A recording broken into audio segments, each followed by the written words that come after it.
Yo les comentaba, ¿no? En un inicio, que este recorrido que hace Piera lo hace en una visión de revisar todas aquellas circunstancias y elementos que le permiten a un sujeto psíquico constituirse para poder ella comprender si en ese proceso sería una forma de buscar respuestas con respecto a la psicosis. Yo creo que esa parte, en todo momento, ella se apega en forma extraordinaria y, bueno, pues lo que nos sigue es, desde la visión de Piera, pues comentemos el advenimiento del yo. Para Piera Olanier, el funcionamiento del yo nos permite explicar el concepto de psicopatología. Ella cree en forma muy importante que en la constitución del yo están, bueno, muy puntualmente la psicosis, pero no solo la psicosis, como se ha visto en desarrollos ulteriores, ¿no? Los trastornos límites o border, ¿no? Y otras patologías dependiendo lo arcaico de la falla o la fractura narcisista, pues dependiendo lo arcaico hasta lo más cercano al advenimiento del yo, bueno, pues también hay una serie de trastornos, ¿no? O situaciones por las que atraviesan los pacientes que, los mencionaba yo en un inicio, se enmarcan dentro de la clínica del narcisismo. Bueno, partiendo de la visión teórica de Freud, que nos muestra el tiempo de vida somatopsíquica, que va de lo que plantea Piera como tiempos de demanda T0, que es el nacimiento, ¿no?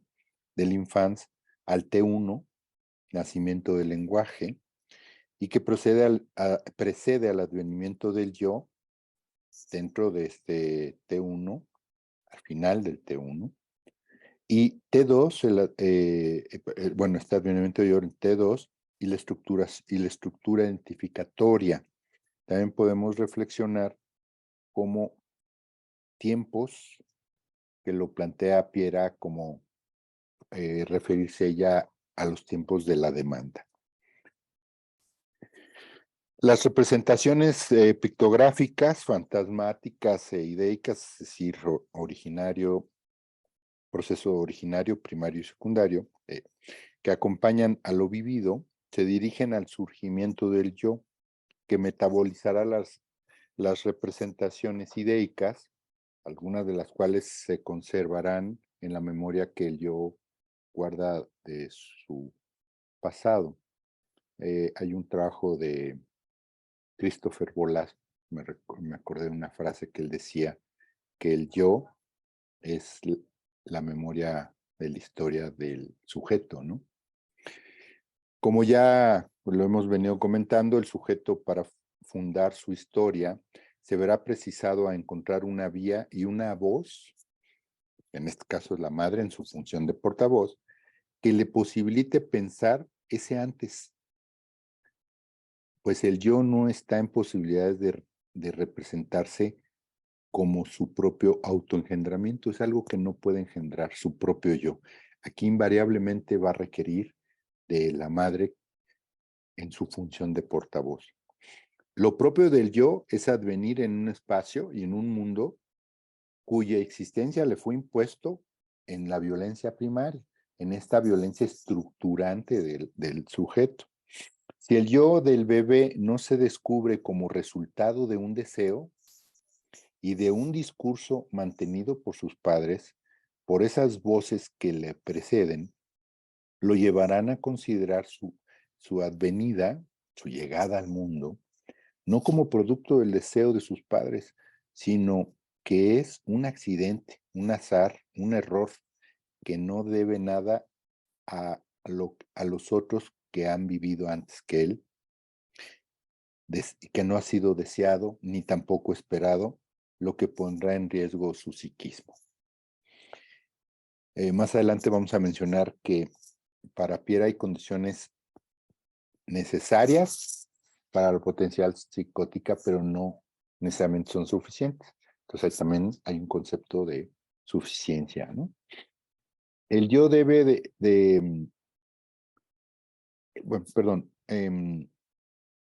regresándome a este punto, el yo debe saberse deseado, ser resultado del deseo de los padres, ¿no?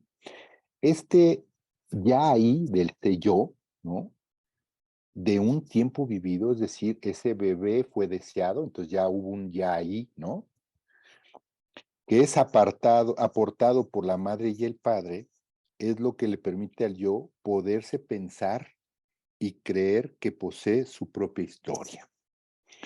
Porque de lo contrario, el sujeto se enfrentará a la amenaza de descubrir que de repente lo que él piensa de que es ha sido desmentido.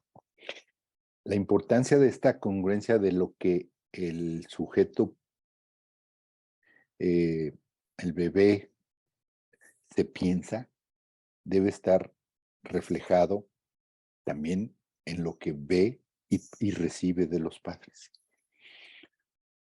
La madre, a través del discurso como portavoz en la infancia, puede ofrecer un relato que cuenta el pasado como resultado de un deseo de la pareja parental.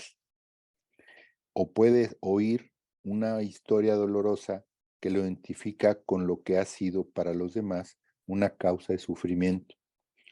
Durante la primera etapa de la vida infantil, el infante no puede dar existencia a una historia que lo precedió, como no sea apropiándose de la versión de la madre, y sobre todo de la madre, y yo ampliaría incluyendo la versión del padre, es decir, de los padres. Esto le dará el principio y le contará la historia de su origen, haber sido deseado.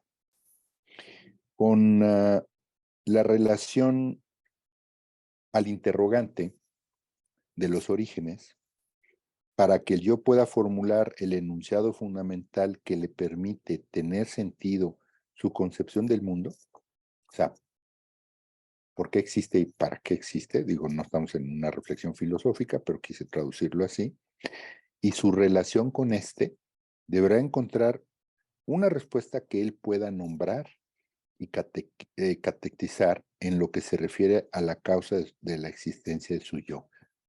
Lo resumiríamos como ser deseado, haber sido deseado, ser esperado, ser algo nuevo, ser amado, ¿no? Si lo queremos poner en esos términos también.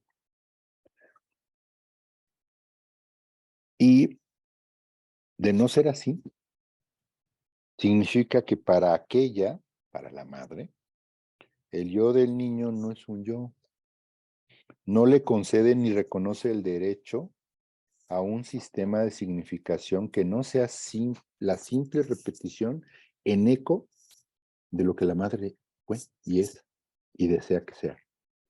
La única alternativa que le queda al niño será o aceptar ese veredicto que lo despoja de todo derecho a reivindicar la verdad de sus vivencias, o negarlo y verse confrontado con el terror de una puesta en escena de la vivencia que recurre al odio, al rechazo y a la muerte.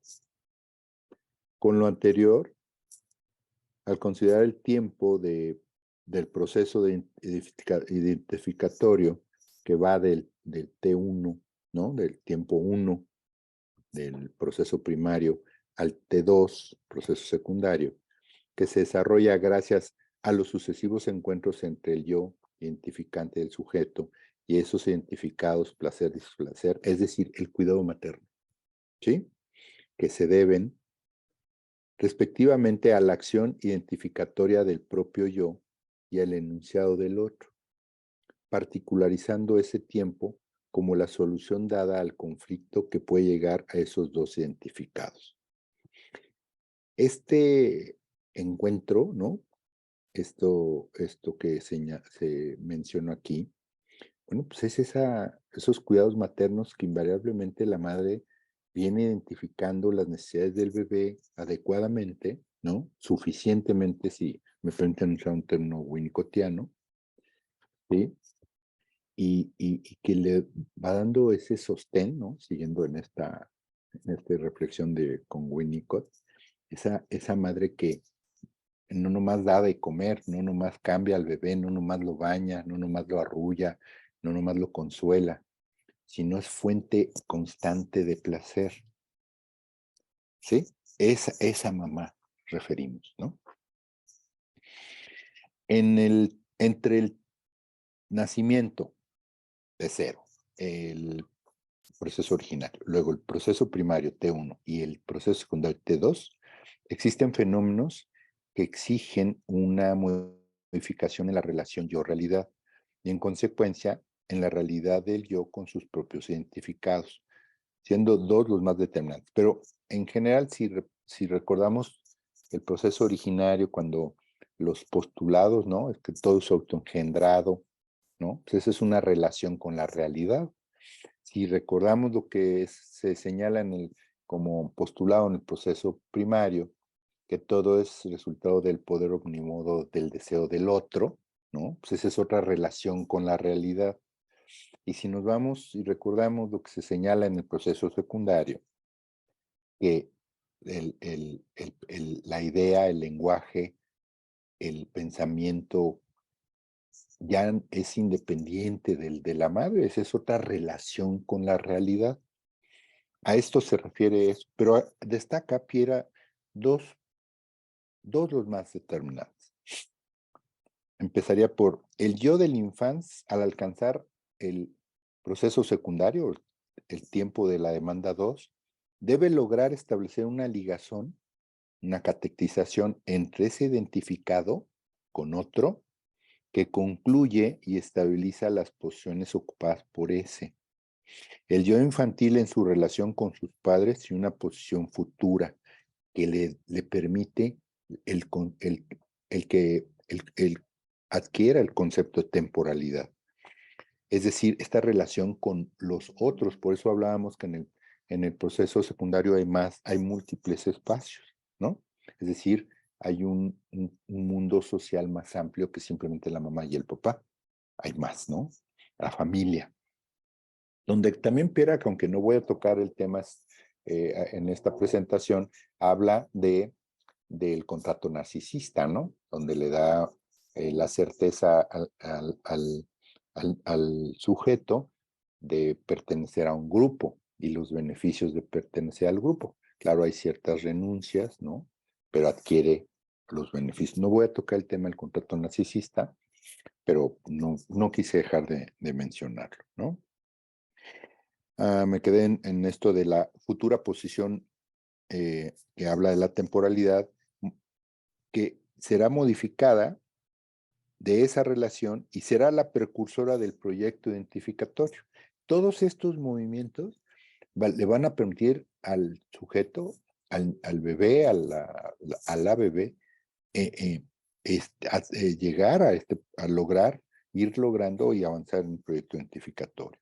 De no alcanzar esto, es decir, esta ligazón entre el presente y un después, pero el presente, acuérdense que es resultado de esa historia que la madre en su función de portavoz le dio, más sus vivencias, ¿sí? Ok, entonces, de no alcanzar esto, es decir, la ligación entre presente y un después, diferente, que todo cambie, que es una teorización muy importante, digamos, que evita la potencialidad psicótica. El movimiento mediante por el cual concluirá su advenimiento el yo del infans se puede detener. Si no logra esto de iniciar este proyecto identificatorio, si no logra ocupar una posición que le permita saberse un futuro, la temporalidad, se detiene este advenimiento del yo o se fractura, si lo quieren en otros términos, ¿no? Y enfrentará una lucha infructuosa contra su estado de sumisión. Imagínate ese niño sometido estrictamente a la visión de la realidad de la madre, ¿no? Y de los enunciados identificantes, subrayo de la madre, con relación al primer renglón de su historia, el que no va a poder modificar. Y aquí la parte más importante es que ese sujeto va a construir su primer renglón de historia, pues sí, con esta función del portavoz, cuando él ratifica a la madre en su dinámica, pues sí ser ese sujeto deseado y pensado, ¿no? Entonces, pero aquí, si esto falla, no va a poder seguir construyendo su historia o modificándola, ¿no? Este fracaso significa que el yo ha sido desposeído definitivamente, ¿no? De toda autonomía en el registro de sus pensamientos, en la elección de sus indicadores identificatorios, un yo que no tiene posibilidades de pensar. Este deseo de la madre que se expresa en un que nada cambie, enunciado que refleja una violencia secundaria enmascarada, ¿no? Apuntalada o justificada, ¿no? En la violencia primaria, llevará al yo a recurrir al amparo de las defensas psicóticas o movilizar el deseo de autoalienación del propio pensamiento, solución definitiva que abolirá todo riesgo de conflicto. Se aliena, se somete en su pensamiento. Aspecto relevante y fundante en la potencialidad psicótica. La potencialidad psicótica expresa de otra manera lo que sucede en ese tiempo infantil en que se provoca la detención del advenimiento y estructuración del yo, siempre pendiente de los encuentros conflictivos de los otros y de la realidad que impone. Un concepto que, bueno, yo me he encontrado con que es poco conocido, es el pictograma del rechazo, ¿no? Que bueno, la paradoja del placer-displacer nos permite pensarlo, ¿no? Desde la teorización de Piera. El sujeto, las etiologías de la potencialidad psicótica y de la psicosis, ¿no? Para el sujeto deben ser abordados. Invariablemente, si queremos comprenderlo desde el planteamiento de Piero Lanier, en el contexto de los procesos de representación, soportado en el proceso del proyecto identificatorio y la vinculación del sujeto con la historia, con su historia. Por un lado, esta historia hablada, esta sombra hablada, y por otro lado, su historia vivida, ¿no? Como a lo largo de la charla de hoy lo hemos platicado. Desde los primeros encuentros de la madre con el infante, una falla libidinal y preidentificatoria, una discordancia, un exceso o una falta, testimonian el conflicto que su llegada reactivó y reactualiza en la madre, ¿no? Digo, puede ser desde esto o puede ser también un ejemplo, puede ser una madre psicótica o una madre que enfrenta una depresión postparto. Y eso, si bien es situacional, bueno, puede llevar, y lo hemos visto, si han trabajado con mamás que enfrentan esta situación de depresión postparto, ¿no? Vemos que no pueden ver al bebé, no lo pueden cargar, no le dan desde ese inicio ese reconocimiento de que es algo nuevo, algo original, algo deseado. Independientemente en que en su historia, en su matrimonio, bueno, aparentemente todo esté bien, bueno, hay varias causas de la depresión postparto que no me voy a meter a detenerlas, a detallarlas, ¿no? Pero es una realidad. Por ello, en el momento de su encuentro con el exterior, ¿no? A la psique, va a predominar toda representación relacionada con el rechazo, esto por parte del infante, con la nada, con el odio. El pictograma de rechazo es universal en la representación que forja el originario acerca de todo aquello que puede ser fuente de una experiencia de displacer. También y efectivamente el displacer de la madre influye sobre lo que se juega en el encuentro. Tanto el rechazo la ausencia de un deseo de hijo que habría sido transmitido por su propia madre y sería posible transmitir al hijo. Su primera consecuencia manifiesta de esta transmisión es la imposibilidad de la madre de catequizar positivamente el acto procreador, el acto de ese deseo, ¿no? Ese encuentro con el esposo, el momento del nacimiento y todo aquello que demostraría que al dar vida se engendra un ser nuevo. No lo puede reconocer afectivamente la madre, no la puede catequizar. Algo nuevo que no es el retorno de un niño, que ya había sido, ni un momento temporal que solo se repetiría, ¿no? Con anterioridad a toda, con anterioridad a toda representación de la escena primaria fantasiada por la psique infantil, la escena de la concepción, entendiendo por ella la situación real vivida por la madre, que se ve marcada por el rechazo de su significación esencial, no puede ser catequizada como un acto de creación, un acto de amor, sino a lo sumo como un acto que repetiría un momento vivido en un pasado lejano por la madre, por su propia madre y con su propia madre, acto del cual se espera que haga posible regresar al momento en que se produjo. El sujeto nace en un medio psíquico en el que su deseo, que muy precozmente se constituye como el deseo de ser deseado, no puede hallar respuesta satisfactoria, porque ningún niño en ese espacio donde nació, es decir, con esos padres, ningún niño ha sido deseado, o si lo ha sido, el deseo materno se niega a catequizar aquello que en este niño habla de su origen y prueba de que es origen de una nueva vida.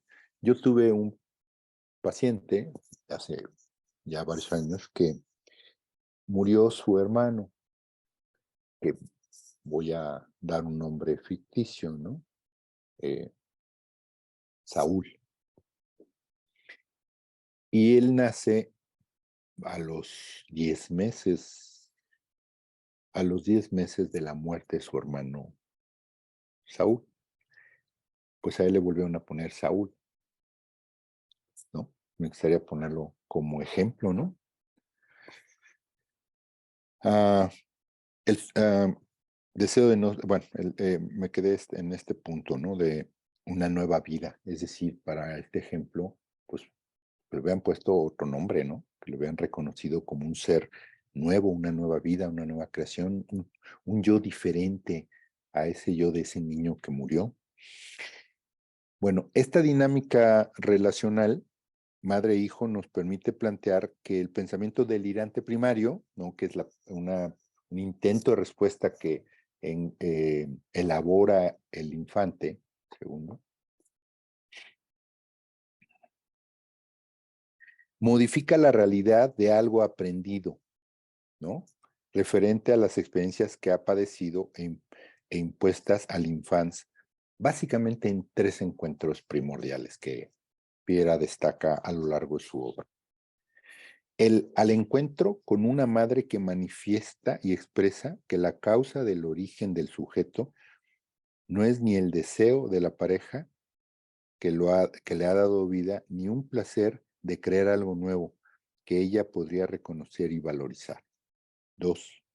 Al encuentro con experiencias corporales, fuentes de sufrimiento que confirman que él ha nacido en el dolor y solo puede encontrar un mundo con dolor. Recordaremos, bueno, ha habido varios casos en prensa, pero uno muy reciente, de un bebé eh, que murió a los pocos días de nacido, que el padrastro le apagaba cigarros en su cuerpecito y la mamá solo le da de comer una vez al día. Y ese niño tardaban muchos días en bañarlo y demás. El niño muere. Me gustaría ponerlo como un ejemplo, ¿no? Al encuentro con experiencias corporales, fuente de sufrimiento, me lo mencioné, al encuentro con algo aprendido en el discurso materno, que o bien se niega a reconocer que el displacer forma parte de la vivencia del sujeto, o bien impone un comentario acerca de que él, perdón, acerca de él, del infante, que priva de sentido a esa experiencia y a todo sufrimiento puntual. Okay. El pensamiento delirante primario deberá forjar una interpretación, o sea, el niño o el bebé con el pensamiento delirante primario, forja una interpretación que busca modificar las vivencias simultáneamente con estos tres encuentros, ¿sí? Es decir, va a elaborar otra historia. Al reconstruir un fragmento del discurso materno, el pensamiento delirante primario y por ende ese yo, que es un logro del yo, intenta reparar el abuso de poder del que ha sido objeto por este mismo discurso. Recordemos que una función, o bueno, comentemos un aspecto que en mi opinión es relevante. El pensamiento delirante primario, entre sus objetivos, aparte de modificar, ¿no? Y reconstruir un fragmento de esta historia con la madre, la historia relacional, uno de sus objetivos es preservar a la madre, a pesar o a la madre o a que haga las funciones maternas, preservarla como fuente libidinal. Si no tiene esa fuente libidinal, el bebé podría morir. Les recuerdo lo que les comentaba del trabajo de René Spitz, ¿no? Con la depresión anaclítica, ¿no? Que a pesar de que hubiera comida, el bebé no tenía afecto y los bebés se dejaban morir. Ahora imagínense que no tienen afecto y además reciben maltrato, ¿no? Si no es por este pensamiento delirante primario que modifica esa realidad vivida y construye otra, ese bebé sucumbiría, ¿no? Para Pierre Laner, Pierre Laner nos indica que la instalación de una potencialidad psicótica no señala la ausencia de una psicosis manifiesta en la infancia. No necesariamente la potencialidad psicótica es sinónimo de psicosis, ¿no? El yo ha conseguido entonces alcanzar lograr concluir su proceso secundario, es decir, el T2, logra el lenguaje, desarrolla las ideas, ¿no? Supone que con el pensamiento delirante primario ha podido rellenar su primera falla para tratar de protegerse de una psicosis. El yo recurrirá a dos defensas fundamentales que van a ser punto de partida de esta problemática psicótica, ¿no? La idealización del poder atribuida a una instancia exterior y encarnada por lo general en la madre. Instancia que le es única capaz de que le es la única capaz de preservar esta reunificación, pero que de igual modo es para oponerse. La autoprovisión que el yo se impone acerca de cualquier información que pudiera demostrarle el abuso del poder que ejerce sobre su pensamiento y develarle que ningún sujeto tiene el exclusivo poder de garantizarle o rehusarle su puesto dentro del sistema parentesco, como estas madres patologizantes o psicotizantes lo transmiten a su bebé, ¿no? A su hijo, que son las únicas con ese poder, ¿no?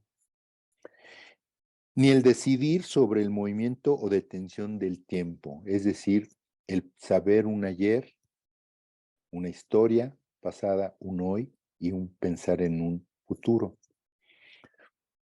El exceso de violencia y la apropiación por parte de la madre de la actividad del pensamiento del niño es una de las características de estas mamás, ¿no?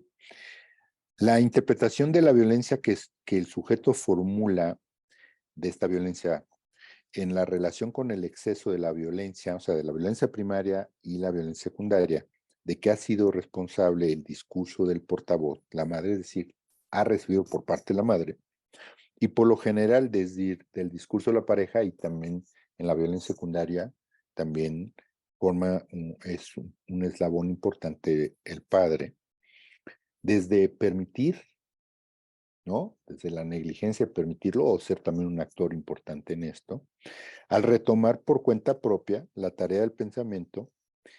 El pensamiento delirante lo que hace es trata de rescatar el pensamiento, el poder pensar. El pensamiento delirante primario va a intentar dar sentido a una violencia cometida por su madre y su padre o su ambiente materno, ¿no? A expensas de un yo que en esa etapa no se podía defender, ¿no? Entonces el pensamiento delirante primario va a llenar ese hueco, va a contar otra historia. El yo asumirá a odiar a aquel y aquella que le han dado nacimiento. Pero odiar a esa pareja, imagínense odiar a, esa, a la madre o al padre, a la pareja parental que es fuente de cuando menos sobrevivencia, aunque sea muy precaria, cuando es la representante exclusiva de los demás, además de este acceso al mundo social, al sistema del parentesco, etcétera, del mundo, implicaría que que ese mismo odio repercuta en la totalidad de lo exterior así. Imagínense ese odio, ese bebé, como efecto de lo que se manifiesta en la escena psíquica a partir de este lugar. El yo no podrá menos que descubrirse, o sea, lo voltea hacia él, descubrirse como odiable también él y odiante. Esto lleva al yo al interpretar y explicarse la violencia, ligándola a una causa que va a salvaguardar a la madre como soporte libidinal necesario, fundamental para sobrevivir, como sea esta mamá.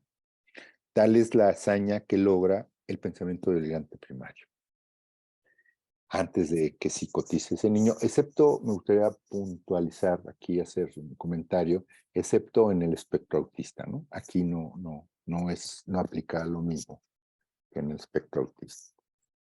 Bien.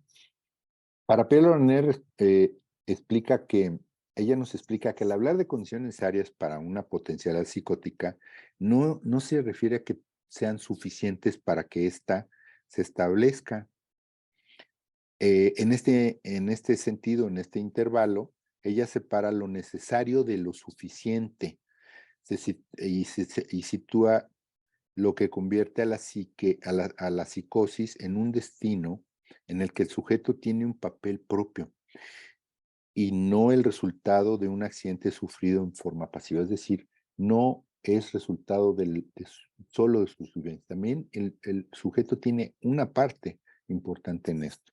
El delirio no es producto de un déficit, como muchos teóricos lo plantean, ¿no? Es una visión teórica más en psicosis, y muy importante, igual que otras teorizaciones, sino por la construcción de un determinado tipo de pensamiento con cierta finalidad y con razones propias. Eh, Construirse una historia diferente a la vivida, ¿no? A ese exceso de abuso, ¿no? La psicosis nunca puede ser reducida a una carencia referida. Esto, como lo plantea Piera. De existir una carencia, Piera nos dice que entonces existe de alguna forma, por lo menos equivalente, lo diferente y lo suplementario. Es decir, que ella no cree, no considera que la carencia es absoluta en esta teorización. La presencia de estos factores no bastan para crear de inmediato la locura en el niño, pero sí para instaurar las condiciones que lo podrían hacer posible, ¿no? Para Pierre Olanier, el pensamiento delirante primario es la plataforma en que el sujeto elabora una teoría sobre sus orígenes. Esta construcción que elabora el yo del infante se ancla en un enunciado de los orígenes que reemplaza al compartido por el conjunto de los otros, particularmente a los de la madre. En su caso, al que el padre también le proporciona. Esto nos lleva a reflexionar en una primera aproximación que la puesta en sentido para el sujeto que la pregunta de cómo nacen los niños, pues equivale desde esta perspectiva a cómo nace el yo, ¿no? Lo que a este último le permitirá iniciar, escribir la historia en la que debe poder reconocerse, el primer renglón de su historia. En efecto, que solo puede dar algún sentido a la sucesión de todas las posiciones identificatorias que puede ocupar. De este modo, la tarea del discurso del portavoz, la tarea del portavoz, de la madre como portavoz, es ofrecer al niño un primer enunciado referente a ese origen de la historia, una falta de respuesta a este interrogante o a una respuesta inaceptable. El yo, el yo interroga la causa originaria de la experiencia de placer y de displacer en sus padres. Si lo que experimenta no pudiese tener sentido, es el mismo yo el que perderá toda posibilidad de dar sentido a su propia existencia. Un ejemplo, esas madres o esos padres que le dicen al hijo o a la hija, te amo, te quiero, le dicen, pero lo maltratan, lo deprivan. Es un lenguaje completamente enloquecedor, ¿no? Es un ejemplo de esto, ¿no? El yo relacionará la causa de placer, de todo placer, con el placer que le procura a la pareja. Si el bebé vive el placer en sus padres, ¿no? Eh, es el hecho que él existe. La causa del displacer podrá separarse de ella y contradecir el postulado del proceso primario, que sostiene que todo lo existente es un efecto del poder omnímodo del deseo del otro. No hay deseo aquí, no hay deseo por ese niño. La significación que da sentido a la existencia del yo es la única que al mismo tiempo puede dar sentido a la experiencia que él vive. Es decir, que la contrapartida será que toda significación que prive de sentido a la causa del placer o displacer determinará que también carezca de sentido todo lo que podría ser causa del yo.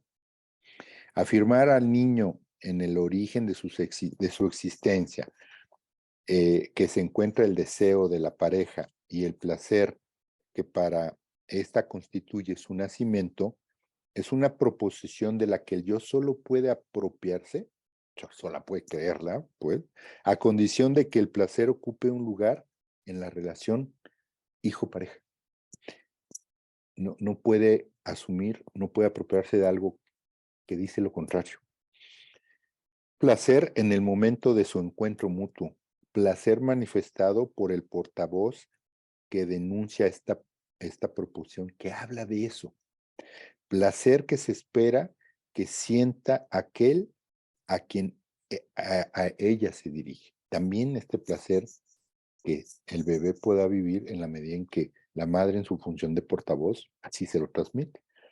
Esta digresión relacionada con la pregunta acerca del origen muestra por qué si el yo no encuentra en el discurso un pensamiento, siendo la tarea del portavoz ofrecerle al niño el primer enunciado referente a este origen de su historia, del que pueda apropiarse como postulado inicial de que dé respuesta a su origen, se ve obligado a crearlo.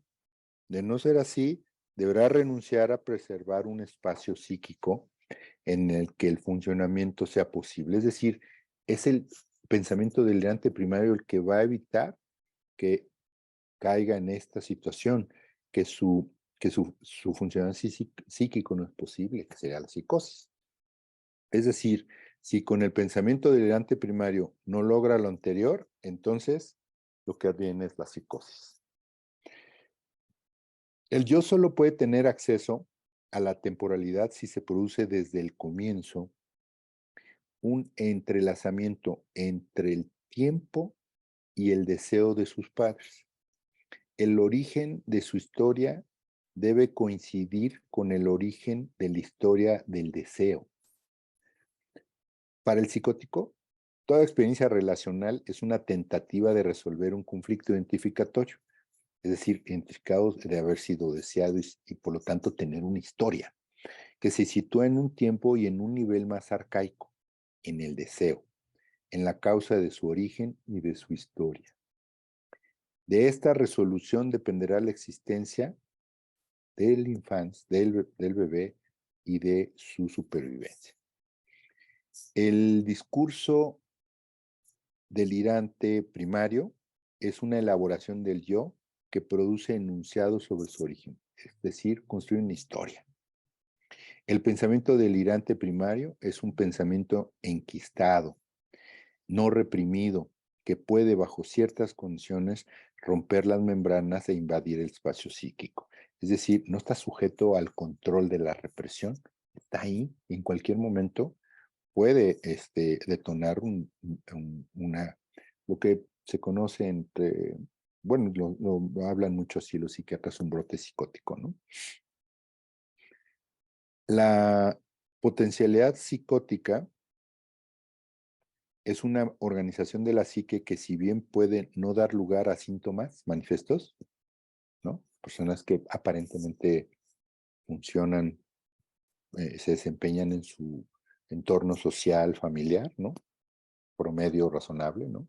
Sin grandes conflictos, pero sí muestra la presencia de un pensamiento delirante, primario, enquistado, no reprimido, el cual, como mencioné, puede estallar, ¿no? El delirio psicótico supone tres condiciones, las cuales están directamente relacionadas con lo que el pensamiento delirante primario, que remodela la realidad de algo aprendido.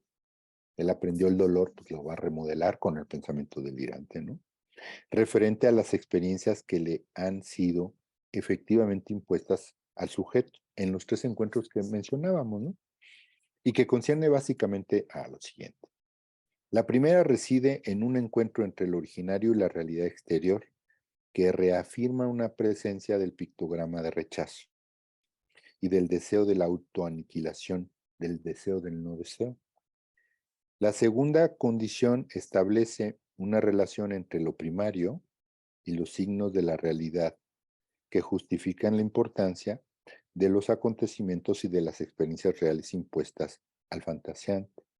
En la realidad histórica, en esta realidad histórica, tiene un lugar predominante los signos de no deseo y de displacer de la madre.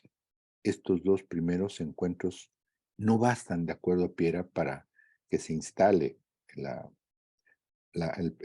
potencialidad psicótica. Ella agregaría que para crear la falla que propicia una ulterior elaboración delirante primaria, es necesario que se agregue la realidad histórica de lo no escuchado, que el encuentro entre ese yo y el comentario que el portavoz, que la madre, impone a la causa de los afectos experimentados, redoble los efectos de los que ya ha vivido en lo originario, en lo primario. Imagínense que la madre le dice, no, esto, lo que tú sientes no es real.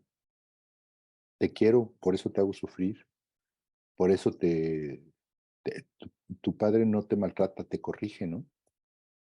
Pero me refiero en un caso extremo de violencia, un padre golpeador, amenazante, estos niños que los dejan sin comer, que los privan, ¿no? A partir del pensamiento delirante primario, podrá instaurarse un sistema de significaciones, ¿no? Imagínense lo poderoso de esta teorización, ¿no? Desde antes de la psicosis, todo este proceso, previo a la psicosis, que el yo elabora antes de romper en un brote psicótico, ¿no? Y a instalarse la psicosis, porque recordemos que hay brotes psicóticos que remiten solos, ¿no? Que se dan, por ejemplo, en ocasiones en las etapas de la adolescencia, se dan algunos brotes psicóticos que remiten solos, o algunos brotes de otra índole, no necesariamente se instalan, pero bueno. A partir del pensamiento delirante primario, este sistema de significaciones podrá producirse de una forma particular, va a producir una forma muy particular de decisión que se manifiesta a través de un enquistamiento de ese pensamiento. Es decir, el sujeto tiene esa potencialidad ahí enquistada, aunque escinde esa parte y aunque esté funcionando en su contexto social, profesional, familiar, ¿no? Lo cual le permite al sujeto funcionar de acuerdo con lo aparente. Aunque su normalidad es muy frágil, bueno, normalidad, disculpen el término, bueno, su aparente salud, ¿no? O funcionalidad es muy frágil, pues está instalada esa potencialidad. Por último, este pensamiento no da lugar a la sistematización, es decir, el pensamiento delirante primario no sistematiza a la psique, ¿no? Está enquistado, está ahí. Si hubiera, si brotara la psicosis, no fuera suficiente esta contención que logra el pensamiento delirante primario y hubiera ese desencadenante que del cual también Pierre habla, bueno, entonces sí ya estaríamos pensando que la psicosis sistematiza el funcionamiento de esa psique, ¿no? Es una estructura ya psicótica. Ahora, definimos como idea delirante todo enunciado que prueba que el yo relaciona la presencia de una cosa, la que sea, con un orden causal, o sea, su vivencia con algo de causa, que contradice la lógica del recuerdo con la cual funciona el discurso del conjunto, es decir, de su ambiente parental. Por ello mismo, esa es inteligible, o sea, es prácticamente no es comprensible para la reflexión o para el discurso. La presencia de un enunciado acerca del origen que es ajeno a nuestro modo de pensar, a esto lo llamamos pensamiento delirante primario. La presencia de esta condición media es para nosotros sinónimo de lo que definiremos, bueno, de lo que definirá Piera como concepto de potencialidad psicótica. Pierre Lanier nos señala que la imposibilidad de la madre de catequizar positivamente el acto procreador, el momento del nacimiento y todo aquello que demostrara que al dar la vida se engendra un ser nuevo, que no es retorno de un niño que ya ha sido, ni un momento temporal que solo se repetirá. Para nuestra autora, en estas mujeres puede existir lo que llamamos un deseo de maternidad, que es la negación de un deseo de hijo. Es decir, que el deseo de maternidad a través del cual se expresa el deseo de la madre revivir en posición invertida, es decir, ella ser en una relación primaria con la madre, ella ser la bebé. O sea, ese deseo materno no es la de tener un hijo, sino ser ella otra vez el bebé. La madre y al mismo tiempo el infans ocuparían la misma posición, pero el infans fantaseado por ella, ese infans recordado por ella, ¿no? No su hijo en lo concreto. Deseo que elimina del registro de la libidinización por parte de la madre de todo lo que concierne al momento de origen del niño. Momento que demostraría que al abandonar su cuerpo, ahora sí, su hijo concreto, en lo concreto, el niño ha abandonado también el pasado materno. O sea, el niño al nacer prácticamente dejó de tener historia, en vez de adquirir la historia en una condición esperable, saludable, ¿no?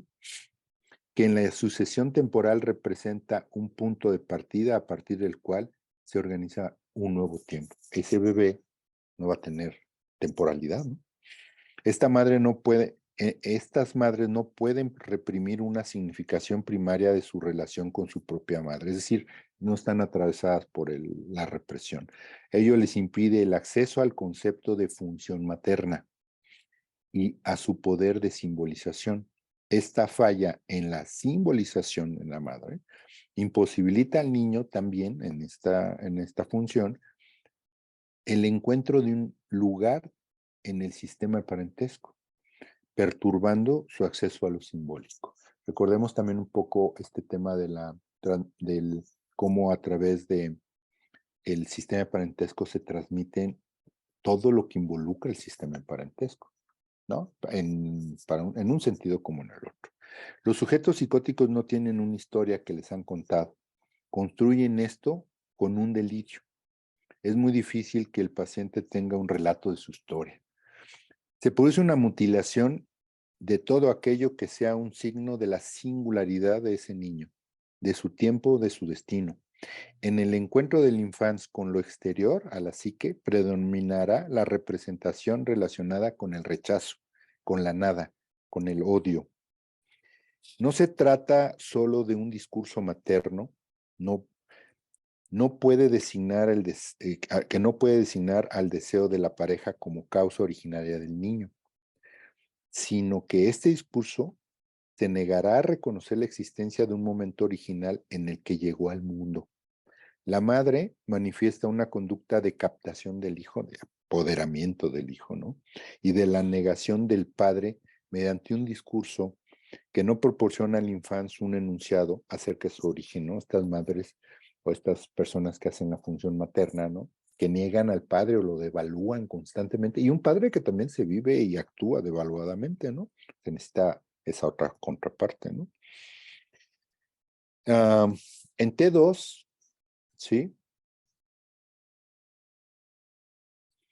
Allí donde debería constituirse y construirse el proyecto identificatorio, perdón un segundo,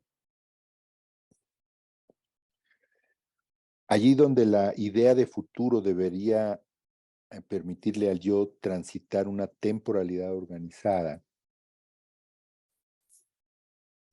del retorno de lo mismo, esto se detiene.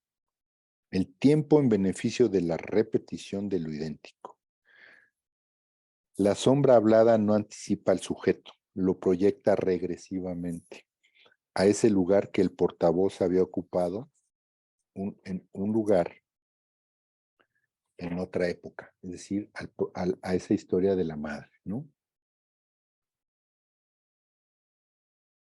Esta inversión del efecto anticipatorio priva de todo sentido a la respuesta dada, a la pregunta acerca del origen.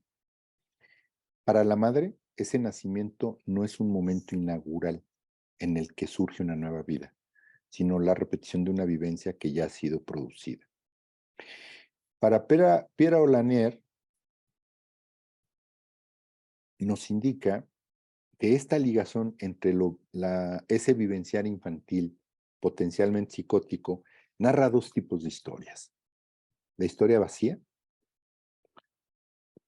que es lo que se destaca en ella, es el silencio, la no historia de un cuerpo no libidinizado, no amado, que en efecto parece haber funcionado como un cuerpo deshabitado, desposeído de toda función causal, que se encontró con un deseo de muerte, ahí donde habría debido encontrar un deseo de vida. Por lo que frecuentemente en las madres de psicóticos no ven tanto un odio intenso, sino una tentativa de desinvestimiento que han transformado y que ha transformado la relación de la madre y el hijo en una relación como si fueran dos autómatas. Uno que alimenta y el otro que traga. Uno que educa y el otro que es educado. El vacío de las manifestaciones expresivas, al igual que la ausencia de plenitud del lenguaje corporal, las caricias, este abrazo, este sostener al bebé, todos estos cuidados, atestiguan una ruptura en la oscilación de las representaciones pictográficas y el predominio del pictograma del rechazo y el deseo de autoaniquilación simultáneo con él. Y la otra historia que narran, ¿no? Es la historia somática. Enfermedades, trastornos alimenticios, insomnios, toxicosis, convulsiones, entonces, etcétera. En todos estos casos, el vacío de las manifestaciones expresivas, al igual que la plenitud del lenguaje corporal, atestiguan una ruptura en la oscilación de las representaciones pictográficas y el predominio del pictograma de rechazo y del deseo de autoaniquilación simultánea. ¿A qué se refiere? Que si el primer planteamiento del pictograma para ser creado es resultado del placer, bueno, viene este planteamiento del del placer en el displacer, ¿no? Y entonces, pues el pictograma de rechazo es el que se instala, porque no hay otra forma de que el bebé puede percibir el mundo. Otra cosa es que con el pensamiento delirante primario trata de modificar eso, pero la realidad es que vive el rechazo, por eso el pictograma de rechazo permanece. Lo que debe advenir se haga confrontado con una triple negación y una triple violencia. Se le niega el derecho a reconocerse como agente de una función pensante y autónoma, esto al bebé, a sentir placer cuando pensamientos que podrían reivindicar como producción propia, el poder sentir placer también de lo que él piensa. 2, se le niega todo derecho a aprender como verdaderos los sentimientos experimentados. No, no pienses que no te quiero, ¿no? Sí te quiero, pero yo te quiero, por eso te pego. Yo te quiero, por eso te maltrato, por eso te deprivo. Se le impone un relato histórico que carece de todo fundamento y que oculta esa falta, reemplazándola mediante un enunciado falso. La separación que puede, la separación que puede producirse entre aquello que el yo es, aquello que esperaba advenir o aquello que él creería haber advenido o devenido o ser, será responsable del conflicto identificatorio. No hay una congruencia ni una correspondencia en lo que es, en lo que él esperaba, en lo que él creía que es. Y eso es el conflicto identificatorio el cual sustenta Piera, que es digamos, el cimiento del pensamiento, de la potencialidad psicótica y de la psicosis. Pero este conflicto no afectará la posición ocupada de una vez por todas por el yo en el orden simbólico. Si el yo no ha tenido éxito a partir de la infancia en devenir autogarante de su propia permanencia a través del cambio, se ha sido obligado a transformar esa alianza temporaria que todo yo infantil firma con el yo de los padres en una colonización definitiva, es decir, de ser algo temporal, estructurante, que protege a ese yo, se vuelve permanente, ¿no? Eh, y, y esto invariablemente a un precio muy alto, ¿no? De la mutilación que corresponde a la autonomía. Y entonces este conflicto se instala. T2, proceso secundario, es el tiempo que signa el momento en que el yo infantil se ve obligado, lo quiera él o no, a descubrir y aceptar la existencia de un movimiento, de una alteridad respecto de sí mismo. Él, ella, ellos cambian. Él era lo que ya no es. Está obligado a plantearse una pregunta acerca de aquello en lo que podría convertirse. El proyecto identificatorio, ¿no? Sea cual fuere la relación que podrá o no establecer el yo con el orden simbólico. Sea cual fuera, no habría yo si ese último no tuviera coordenadas fijas, un punto de fijación sobre el cual apoyarse para poder operar ese inevitable movimiento de autoanticipación, de autoproyección. T2, proceso secundario, signa el surgimiento de la escena psíquica de un identificado que guardará, mientras el yo exista, un atributo de certeza, para que el yo preserve para sí un lugar y una función en el espacio psíquico. Deberá asegurarse de una potencialidad identificatoria que le garantice a mínima su atributo de existente, que le garantice que un yo ha existido. Esa certeza podrá o no darle un lugar en el registro del universal, en el en esta sistema, en este sistema de parentesco, o mejor dicho, que en lo cultural también y en el registro simbólico. La omnipresencia de estos puntos de certeza no es probada nos es probada por su presencia en el registro de la psicosis, de una manera más evidente por la posibilidad del sujeto de hacer cohabitar una potencialidad psicótica y una relación con la realidad y con los otros, mientras esta potencialidad psicótica no enfrente un evento desencadenante, funcionará así. Ok, me gustaría, ya concluimos la parte del material que les traigo. Antes de pasar a preguntas y respuestas, me gustaría sintetizar las ideas, ¿no?, que les he querido compartir y espero haberlo logrado bien. Por un lado, todo este desarrollo y este advenimiento del yo, las fallas que durante este proceso se van a estar dando, las fracturas en esta etapa, en este proceso narcisista, esta parte de desarrollar el pictograma como una experiencia de placer, pero también como una experiencia de displacer, esta no historia, este no ser y saberse resultado del deseo, este delirio psicótico primario como una forma de explicarse y de modificar su historia, de reinterpretarla, conservar a la madre como fuente de placer, como única, como fuente libidinal indispensable para la vida. Estas madres psicotizantes o estas madres psicopatologizantes que invariablemente que nada cambie, que no quieren dejar de ser eso único para ese hijo. Conocemos hoy en muchos de nosotros historias de personas ya adolescentes y adultas que viven una madre completamente absorbente que han provocado en esa persona, en esas personas, ser invariablemente dependientes de esa madre, ¿no?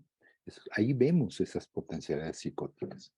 ¿Qué falta para que se instale la psicosis? Bueno, como diría Piera, habrá que existir un factor que lo detone. Bueno, yo con esto concluyo la parte teórica. Me gustaría no dejar de señalar de forma muy importante la bibliografía con la cual construí y seleccioné estas notas, principalmente dos libros, ¿no? La violencia de la interpretación de Pierre Olanier, ¿no?, del 75, bueno, publicada la primera edición en español en el 77. El otro libro, publicado en el 86, pero escrito en el 84, El aprendiz de historiador y el maestro brujo, ambos son de Amos Urtu. Este capítulo de este libro que compila Luis Hornstein, que es El nacimiento de un cuerpo, orígenes de una historia, en la compilación de Luis Hornstein, que se llama Cuerpo, Historia e Interpretación, editorial Paidós. Algunas ideas también que me permitieron y me han permitido entender mejor o comprender mejor el pensamiento el complejo de Piera, que es el libro de proyecto terapéutico de Luis Hornstein, donde hay una serie de conferencias muy importantes de varios psicoanalistas de la Asociación Psicoanalítica de Argentina, que de alguna manera excelentes lectores de Piera que a mí en lo personal me han ayudado mucho. Y un libro, bueno, relativamente reciente, un trabajo que fue resultado, este libro es resultado de unas conferencias y un curso que dio un psicoanalista de apellido Rico en el 2002, que el trabajo, las conferencias se centraron en lo originario y el pictograma.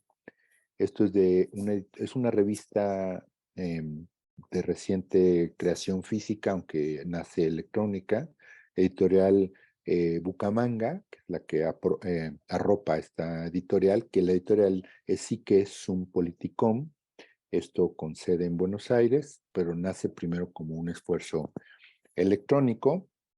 Y pues muchas gracias por su atención. Me llegaron algunas preguntas que déjenme tomar un poco de agua para para pasar a ellas y con mucho gusto daremos espacio para preguntas y respuestas. Bueno, aquí hay varias preguntas. Si me permiten, voy tratando de contestar las que están aquí en el chat, a reserva de que con mucho gusto los que quieran levantar la mano. Yo te reviso todas las imágenes porque, bueno, pues nos acompañan como 160 personas, ¿no? Te checo el número, pero por ahí andaba en 150 y tantos hace rato. Bien, aquí dice, bueno, que dice, ¿en qué edad se consolida la estructura psicótica? Bueno, desde esta perspectiva de Piera, yo creo que la edad correspondería a en las etapas más arcaicas del devenir del yo. Yo, yo pensaría que estaríamos hablando entre el proceso originario y el proceso primario.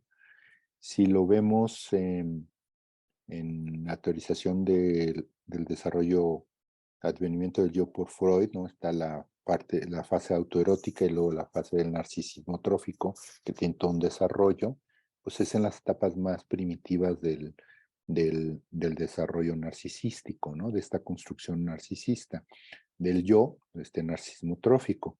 Una edad exacta no podría yo atreverme a decir, pero yo pensaría que es muy primitiva en los primeros meses, primer año tal vez de vida, antes de que el yo advenga. Eso sí sería muy importante destacarlo, ¿no? No sé si alcancé a contestar la pregunta, pero voy a buscar aquí, tengo otra pregunta. Dice, la sombra hablada se relaciona con lo que Freud es el ideal del yo y el yo ideal. Bueno, desde la madre, sí, bueno, la madre atravesó por el yo ideal y después el ideal del yo, ¿no? Como heredero del Edipo, esa instancia moral, ¿no? Del super yo. Bueno, en ese ideal, en la madre, bueno, pues sí, de alguna manera esa historia que va a narrar la mamá al bebé para sumergirlo en esa historia, pues está influenciada por este proceso de la madre. Yo pienso que sí, ¿no? Voy a seguir con otra pregunta que estaba por acá arriba. Un segundo.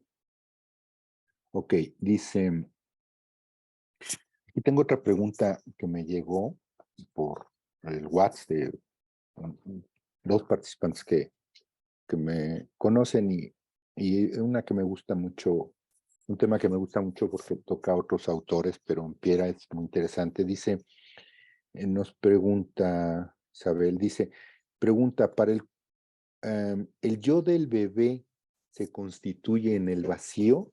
Bueno, más allá de un planteamiento teórico de Winnicott, ¿no? En Piera, déjenme tratarse de explicar de esta manera. En un primer lugar, en primer lugar, el yo no se constituye en el vacío, desde el punto de vista de Piera, sino sobre la base de las ligazones, de estas, eh, de estas ligaciones previas entre los sistemas de representación que existen y preexisten entre la madre y el bebé y en el proceso propio de la madre, ¿no? Y estas ligaciones constituyen de alguna manera este inicio, ¿no? Estos primeros pictogramas, ¿no? En la investidura, en investiduras colaterales, ¿no?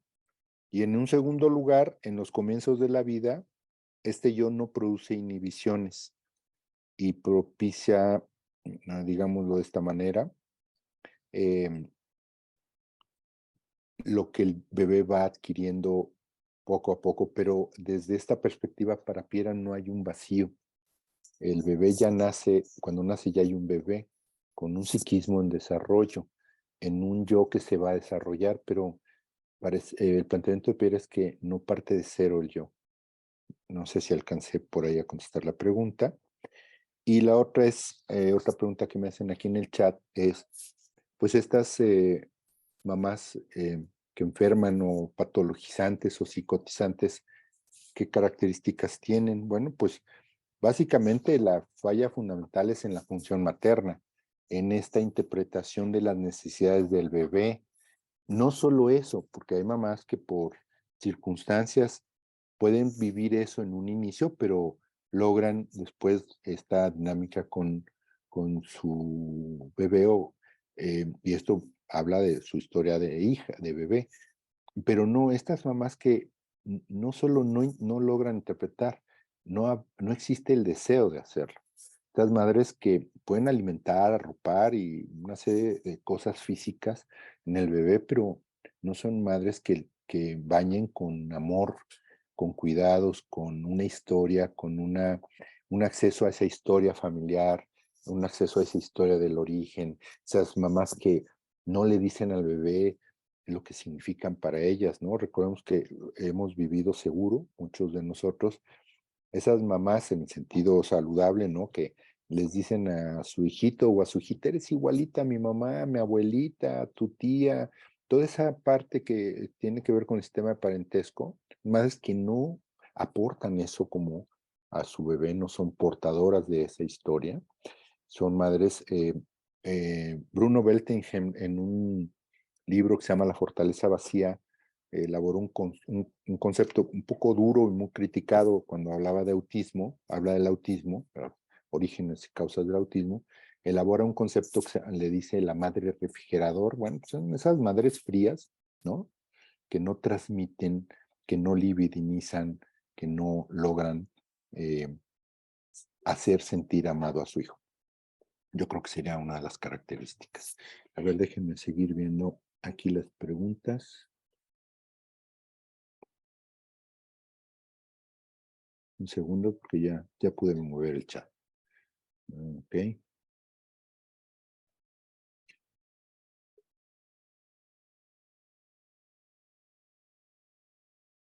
Segundo, bueno, un mensaje del CIES, ¿no? A todos aquellos que hoy nos otorgaron su tiempo y nos acompañaron, nos obsequiaron estas 3 horas.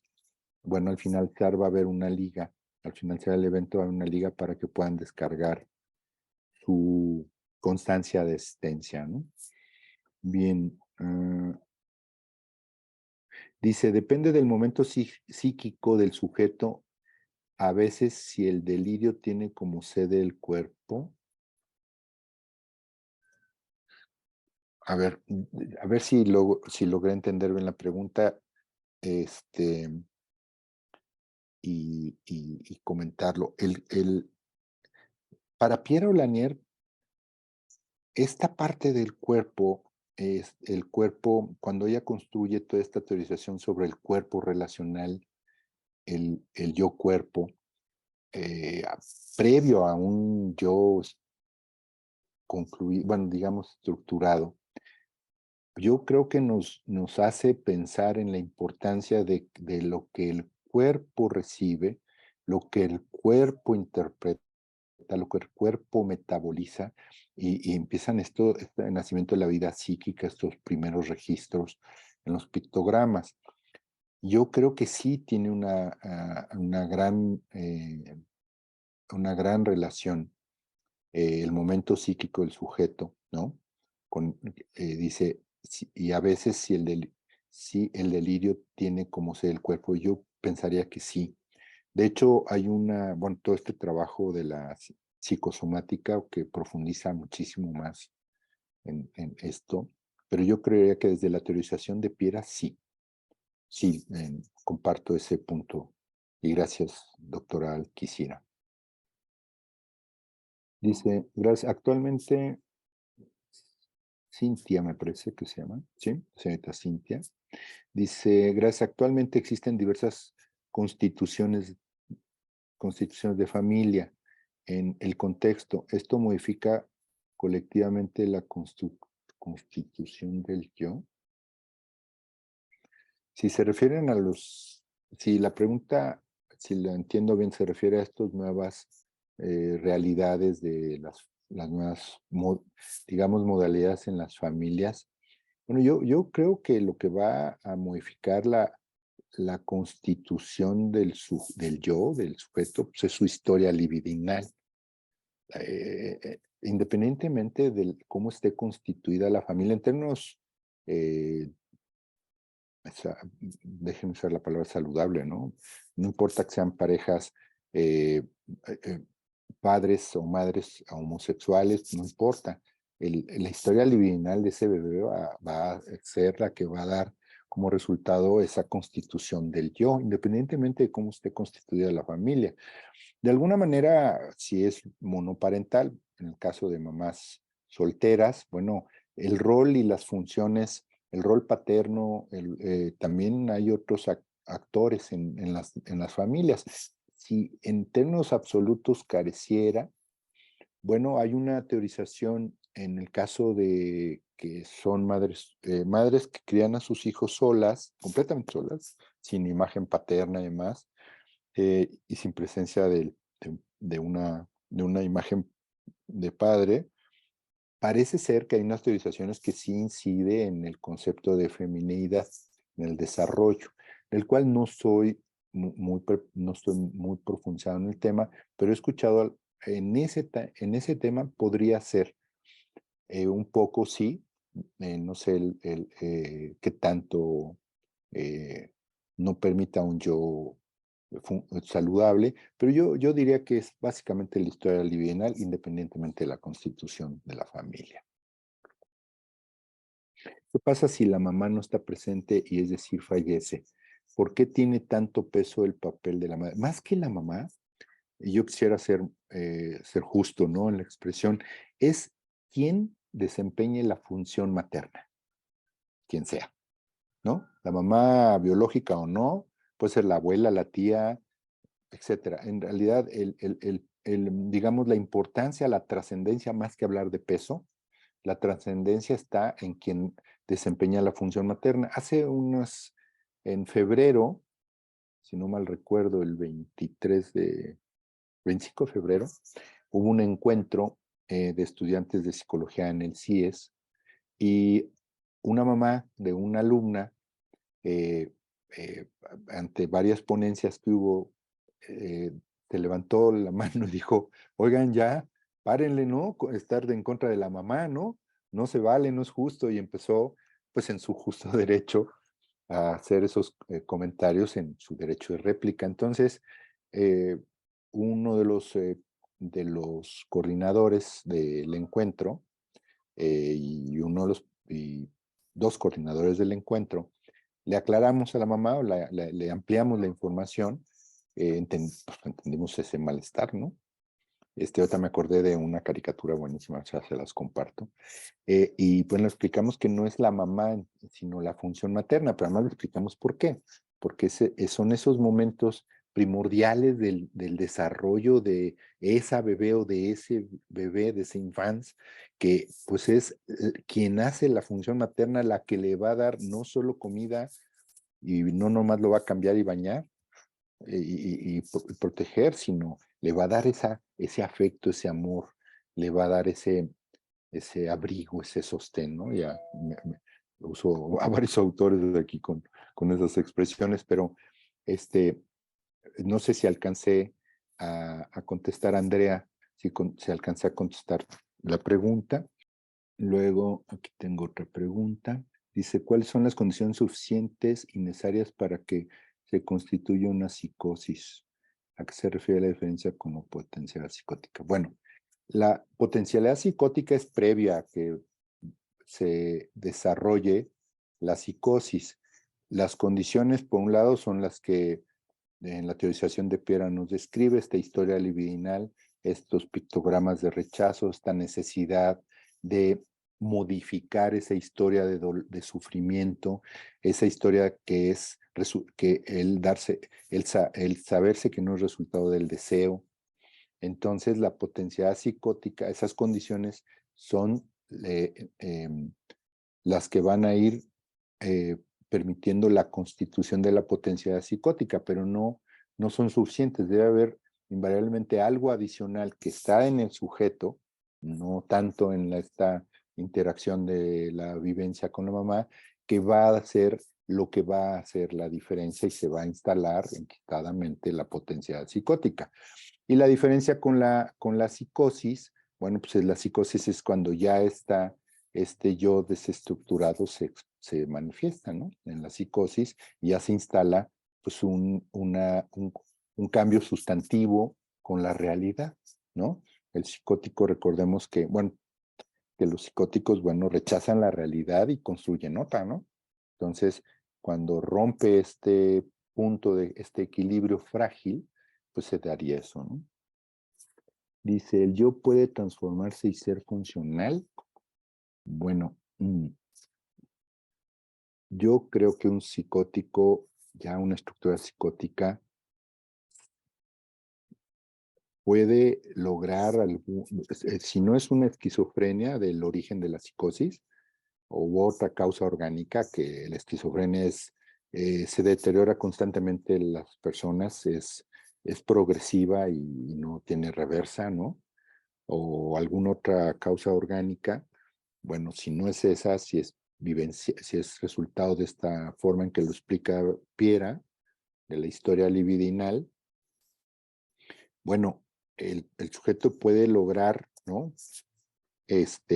Funcionar, que no me gusta la palabra funcional, pero puede lograr vivir en un contexto familiar y social, ¿no? Y hay pacientes que viven una psicosis, pero trabajan, estudian y tienen una vida más o menos en un contexto social amplio. Eh, pero yo creo que no es, el yo no va a tener un cambio sustantivo, más bien el sujeto puede desarrollar algunas herramientas que le permitan seguir funcionando, pero la psicosis se instaló, sí se instaló. Recordemos que en la psicosis, yo cuando les hablo de psicosis orgánicas, hay algunos temas que es muy importante recordar. En el mundo médico existen psicosis que son causadas por un tumor, y hasta que no se diagnostica el tumor, pues el paciente cursa por una psicosis que puede ser mortal porque el tumor crece, pero se diagnostica, operan al paciente y la psicosis remite. Pero la psicosis fue derivada de una situación completamente orgánica, ¿no? O, por ejemplo, la psicosis derivada del consumo de sustancias. Bueno, cuando se logra la sobriedad, generalmente esos cuadros psicóticos, esos episodios remiten. Hablar de cosas es muy amplio. Entonces, sí hay algunas que remiten, pero no necesariamente estamos hablando que el yo cambie mejore su constitución. Estamos hablando de circunstancias. También hay psicosis en los adolescentes, propia de la etapa adolescente. Recuerden que neurológicamente, neuronalmente hay dos podas, ¿no? De la teoría de las podas, ¿no? Por ahí de los 2 añitos hay más neuronas de las necesarias y muchas neuronas mueren, ¿no? El cerebro las desecha. En la primera poda, pero también en la adolescencia ya se ha observado que también hay un cambio sustantivo en el número de neuronas y estas también son desechadas por el cerebro. Y entonces hay algunas escuelas de psiquiatría que asocian los brotes psicóticos en la adolescencia, que no estén relacionados con sustancias u otro tipo de vivencias que remiten solos, ¿no? Es decir, se curan solitos con esta situación. Entonces sí es un poquito amplio. Vamos a encontrar una literatura muy compleja en todo esto, ¿no? Bien, déjenme.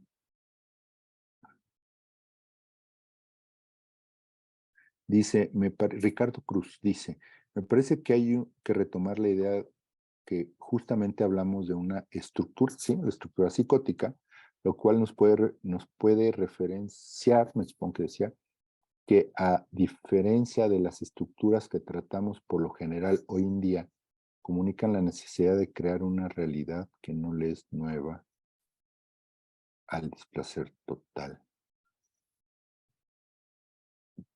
Bueno, creo que no alcancé a comprender a fondo el comentario, pero en la parte que sí rescato, creo que es muy importante, sí, la psicosis es una estructura. De hecho, en el psicoanálisis son bueno, sobre todo la escuela lacaniana, reconoce 3 estructuras, ¿no? La psicótica, la neurótica y la perversa, ¿no? Entonces sí, pues es una estructura. Bergeret la reconoce como estructura y en el caso de los border, los fronterizos les llama a estructuras, ¿no? sin estructura. Pero sí, la psicosis es una estructura. Bueno, sigo pensando eso, yo también. Dice, ¿qué tipo de psicoterapia o tratamiento, además de psicofarmacológico, se maneja con estos pacientes? Bueno, los fármacos tienen una función muy puntual, ¿no? Ayudar a controlar los síntomas. Solo van dirigidos los fármacos a los síntomas. Hay muchos psicoanalistas. Uno de ellos es Lutemberg, un psicoanalista argentino, no de la escuela, sí es miembro del APA, pero no, su origen con su formación no es de esta tradición lacaniana tan fuerte en Argentina. Él es post-freudiano. Él ve pacientes psicóticos y él los trata. De hecho, me llamó mucho la atención que en psicoterapia psicoanalítica, él lleva a los psicóticos al diván, ¿eh? Cuando en teoría olvídenlo porque se nos van a desorganizar. Yo les quiero compartir una experiencia que tengo con un paciente psicótico. En la psicosis, independientemente de que la orientación de la psicoterapia sea psicoanalítica, lo que sí es que el encuadre no es como el que conocemos, ¿eh? Mismo día, mismo lugar, misma hora, ¿no? Eso cambia, ¿eh? Completamente. Yo tengo un paciente, lo conocí en una clínica privada donde trabajé hasta diciembre. Logró superar sus crisis, regresó a la escuela, pero es un paciente que invariablemente anda luego en el delirio. Bueno, él no tolera estar en el consultorio, no tolera estar encerrado. De hecho, donde vive, le pusieron una cama abajo de un árbol, pero pusieron un techo por cuando llueva, pero él no puede dormir adentro de una casa. Él él es México norteamericano y fue a esta guerra del Golfo. Entonces, al regresar a Estados Unidos, después se vino a México, detonó a los 25 años, a los 22 años detonó su psicosis. Su diagnóstico no ha sido muy claro. Hay quienes lo califican de esquizofrénico y hay quienes no lo logran centrar ahí. Yo lo trato en psicoterapia de orientación psicoanalítica y él, como no tolera estar en el consultorio, él toca el timbre, ya llega solo, que es un super logro para él, y salimos a caminar. 45 minutos estamos caminando, dando vueltas a la manzana. Y él es su espacio donde puede vivir su psicoterapia. No es el encuadre tradicional. Entonces yo les diría que sí creo que la psicoterapia psicoanalítica puede funcionar muy bien para pacientes psicóticos.